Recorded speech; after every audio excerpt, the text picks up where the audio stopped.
Hello, বাসওয়ালা ভাই বলছেন? হ্যাঁ বলো। ভাই আপনার কাছে বাস আছে? হ্যাঁ, তোমার কি ধরনের বাস লাগবে? মোটা, লম্বা, খাটো, কি ধরনের বাস লাগবে? আমার কাছে সব বাসই আছে। তাহলে একটা কাজ করুন, হ্যাঁ বলো। ওখান থেকে একটা বাস আপনার গাড়ি ঢুকিয়ে নিন।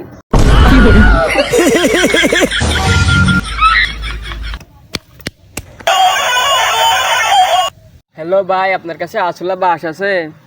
হ্যাঁ, তাহলে গাড়ি ঢুকিয়ে নিন। এ কে রে তুই শুয়োরের বাচ্চা?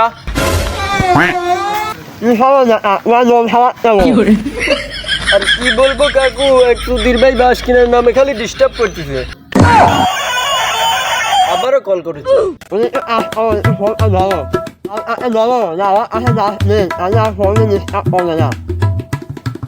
হ্যালো, ভাই আপনার কাছে বাস আছে? না ভাই বাস নেই। কেন, সব বাস কি গাড়ি ঢুকিয়ে নিয়েছেন?